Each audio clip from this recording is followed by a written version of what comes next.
What's up, YouTube? It is day 13 of this 30-day challenge, and I actually got a really good question on Twitter.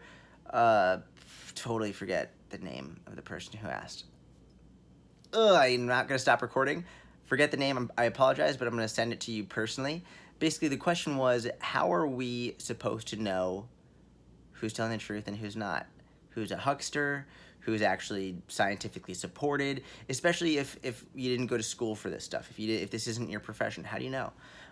It's a really good question. And at the end of the video, I'm going to teach you a foolproof trick that will immediately let you know if something is true or not. All right, that's at the end of the video. But first, it's a really good question, and the most important thing to understand is this. No one fully knows everything. No one is 100% sure of anything. There's always more research coming out. There's always more science coming out. There's always more to learn.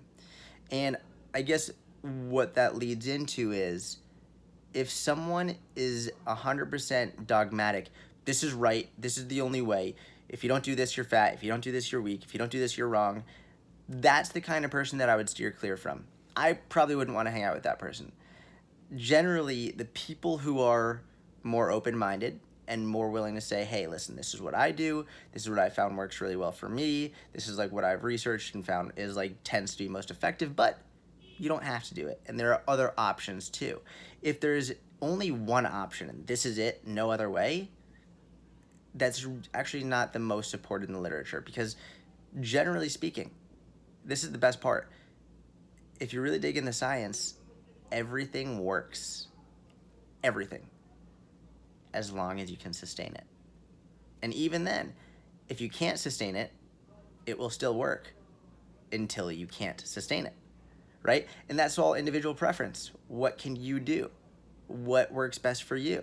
Because if you can, does the ketogenic diet work? I get that question every fucking day. Every day in my DM. What are your thoughts on the keto diet? What are your thoughts on the keto diet? Hey, Jordan, what are your thoughts on the keto diet? It fucking works. If you're in a calorie deficit, which is necessary for fat loss, and if you can sustain it. If you can't do it, and be in a calorie deficit for more than a week or 2 weeks or a month, then you'll get results for a week or 2 weeks or a month, and that's it. If you can't do it for a long time, it's not going to work. That's the same with everything, like literally anything. We could have the keto diet, you could have paleo, you could have intermittent fasting. Everything works. Calorie counting, does it work? Yeah. If it helps you track your calories and stay in a calorie deficit, it works. If calorie counting makes you too meticulous and anal retentive and like obsessive, and then it leads to binge eating so you blow your calories, no, it's not going to work. It does work. Everything works if you can sustain it. Period. Everything. Everything. So, point being, it's impossible to know who's right and who's wrong just by looking at someone.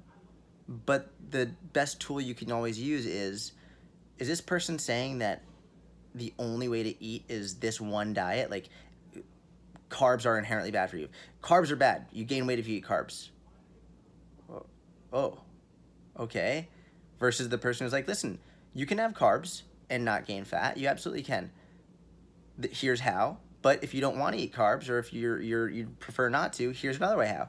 Give you both options. The person with the most options and the most open-mindedness is usually the one who understands that everything works as long as you're consistent and can sustain it. So with that being said, I'm going to teach you a foolproof trick that you can tell if anyone is bullshitting you, if they don't know what they're talking about. And basically, I love this trick. I originally started using it when people were, and people still are, saying that fruit makes you fat because of the sugar.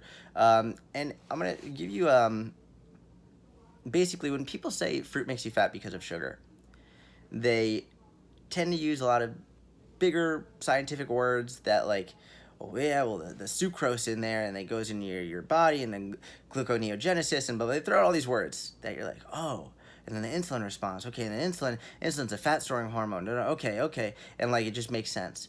But this trick goes through all the bullshit. And basically, anytime someone who is throwing out these big words says, like, yeah, fruit makes you fat, I say, listen, I'm just going to repeat this back, and I just want you to see what you have to say. What you're saying is fruit makes you fat. And then they just stand there like, what? Fruit. You're saying that eating fruit makes you fat. Fruit. Fruit makes you fat. And you just repeat what they said really slowly. You just repeat it over and over again very slowly. And you're like, that sounds so fucking dumb, it's remarkable. Eating fruit makes you... Yeah, because every fucking obese person is like, yep, it was really the grapes that did it. It was the insulin response from the fucking grapes that, added these 50 pounds. What the fuck is wrong with you?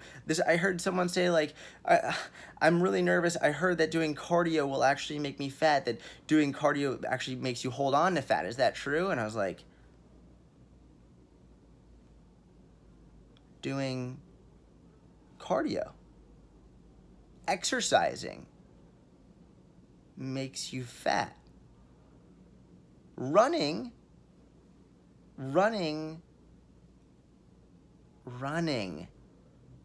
makes you fat. You can do it with anything. It all works. You just take what they're saying, break it down, and repeat it slowly, and all of a sudden you're going to be like, that is so fucking stupid. I can't believe I thought that I was about to believe that. It's unbelievable. And the funny part is when you say it back to them, they're like, yeah, like they get pissed off. They're like, yeah, like, because it sounds so stupid, and they're like, okay, yeah, it does sound stupid, but they get their ego's already involved. They don't want to admit it. They're like, yeah, it's true. It's like, no, eating fruit doesn't make you fat. Doing cardio doesn't make you fat. Exercising doesn't make you fat. So, I hope this answered your question. Look for the people who are most open-minded, and when all else fails, repeat what they said very, very slowly back to them, or just to yourself out loud. Just say it out loud, and you'll see very quickly if something is absolutely too remarkably stupid to actually be true. So, thank you guys. That was day 13. Any questions? Tweet at me at SYATT on Twitter, and I'll answer your questions for the next, I suck at math, for the next, 17 days? 16 days? I think that's it. Love you guys. Have a good one.